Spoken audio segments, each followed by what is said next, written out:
So there's a capability maturity model for really everything. So it's whether it's software development or people or infrastructure. There are ways of measuring yourself and saying, where do I lie on this scale? And they're typically the same thing. They're initial, meaning chaotic. There's really no process.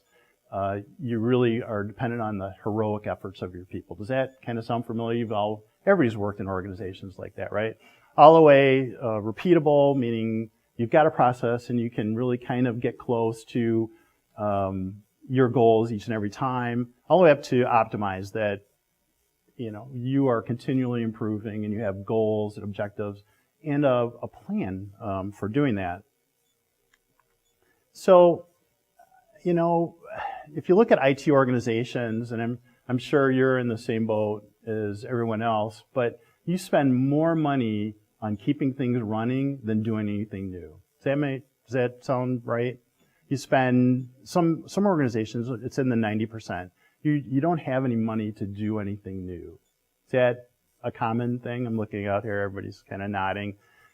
This is Gartner research from a couple of years ago, and they said that the way that you get IT benefit is by spending on transforming and growing. But most people say, I don't have the money to do that, right?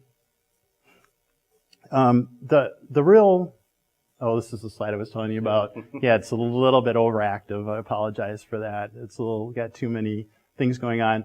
But the way to do that is you reduce your total cost of ownership, and we'll talk, I think Blake's going to ask me a question about that, or I hope he is, otherwise I've got a slide for no reason.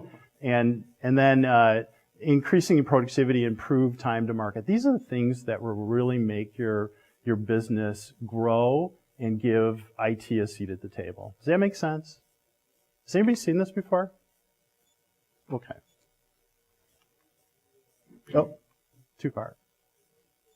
All right, so you're going to ask me another question, or I can keep going? Yeah, no. So let me kind of summarize it. I think you would say that the characteristics of an efficient IT organization and set of technologies is knowing what the appropriate level of maturity is, whether it's on the technology side, the people side, the process side, right. How you manage IT. It's figuring out what is that right level of maturity that makes sense for my organization, knowing where you are today and putting together the plan to get there. Yeah, and the same level of maturity, some companies will want to be on a higher level of maturity or required to by regulations, like the U.S. government, if you're a software contractor, requires you to be at a certain level of software development maturity.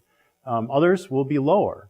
It's up to you to decide where on that scale you should be. And my personal thing is you should have just enough process to do what you need to do well, but not anything more. You don't need to spend more because it's diminishing returns at some point. Does that make sense? Okay.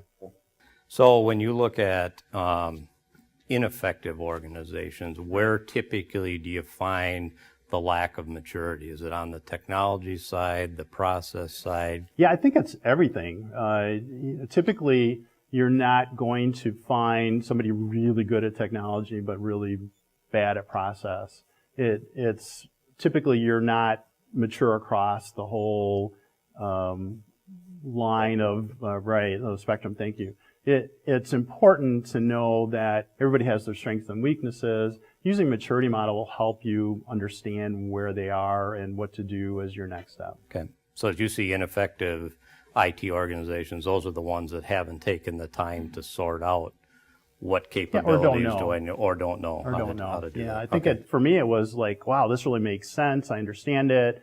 I thought, let's apply it against our organization, and had really some spectacular results by doing that. Okay.